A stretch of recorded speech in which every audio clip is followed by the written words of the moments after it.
Welcoming back to MSD Learning World. In this video, we will see another problem for performing leftmost rightmost derivation on the part string. Already we have seen one grammar and how to check and how to derive whether the string is able to be derived from the grammar or not. Now let us see another example also so that you will be having a clear representation for how to perform the leftmost and rightmost derivation. So here the given string is W equal to AA, BB, AA, and the grammar has S tends to AS, BS and BS, AS bar epsilon. So according to the given grammar, the grammar will be having G equal to variable, terminal, production and the starting symbol. The variables are only capital S and the terminals are A, B, epsilon. And the productions, you have 3 production and the starting symbol S is a capital S, because here you have only one variable and that variable will be the starting symbol. Whenever a grammar contains a single variable, it is compulsorily and it is sure that that single variable will be the starting symbol of the grammar. So now the given string is W equal to AA, BB, AB. So now we are going to check and we are going to derive it by using leftmost derivation. We are going to draw the leftmost derivation, rightmost derivation and part trace also for both. So now you start deriving from capital S. So S is the starting symbol of the grammar and leftmost derivation. So from this, from this 3 production, which production you will use so that it is possible for you to derive this string. So this string starts with the small a. So it is possible only for you to use the first production. So AS, BS. Now the first A is occurring and it is matched with the first A present in the string. Now which production again you will be using from the right hand side of the production so that it is possible for you to get another A after the first A. So again you go for using AS, BS for this S. So again you are using AS, BS and this BS you should write it again. So for this S, because this is a leftmost derivation, the first leftmost non-terminal is this S. So for this S, I am again replacing with AS and BS. So now this 2A is matching with the string. Now 2B is also matching with the string. We need to have another AB. While you are performing the leftmost derivation, you have to plan accordingly so that which productions may be used later. Without any plan, if you start deriving, then you may not be reaching the original string. For some time, the string may be present in the grammar, but you may tell that the string is not present.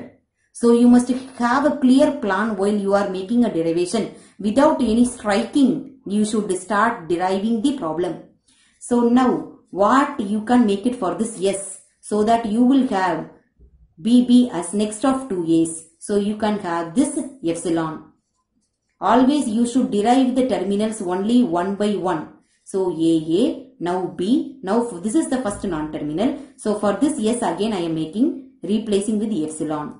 Now this is the non-terminal for the next step. So for the next leftmost derivation, what you can substitute for this capital S so that you can get AB. So again you can replace only with AS, BS. So now you for the first S you can replace with again you can replace with the epsilon. Then for the last S, which will be the first leftmost terminal, non-terminal, again you can replace with epsilon. So you are able to derive from using the leftmost derivation for AA, BB, AB. So how you have done this? You have first replaced this with A, S, B and S. Then this S is again replaced with A, S, B, S.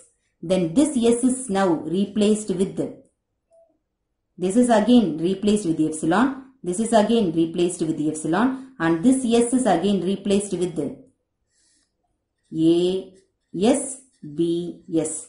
Then this S is replaced with the epsilon. This S is replaced with the epsilon.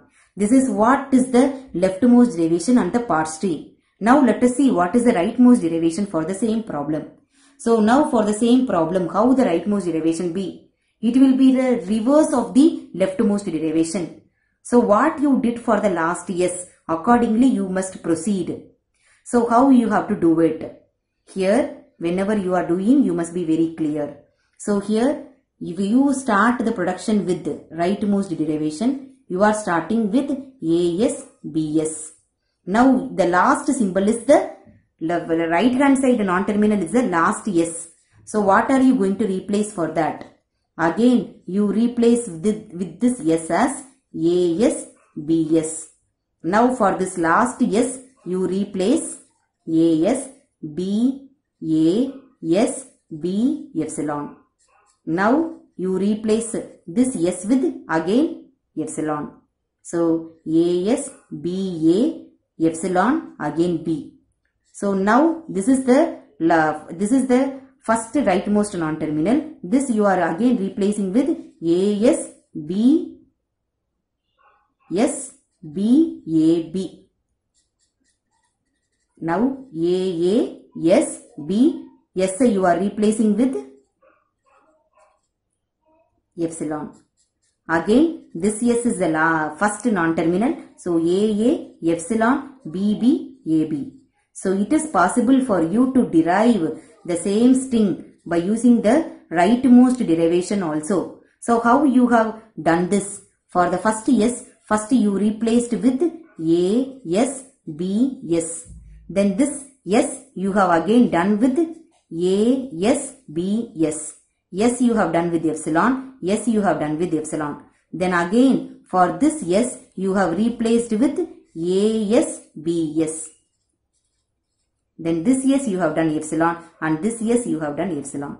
So this is what is the rightmost parts tree for this grammar. I think you have clearly understood how to derive a string from the grammar and how to draw the parts tree and how to plan before you are deriving any set of strings, so that you can check whether the string can be accepted and derived from the grammar or not. So this string W equal to A, B, A, B is accepted from the grammar, and there exists a leftmost derivation and rightmost derivation and parts tree for the string. So if you have any other doubt, or if you want to draw a leftmost derivation or rightmost derivation for any specific grammar, just comment me on the channel. Do not forget to like, share and subscribe the channel. Thank you.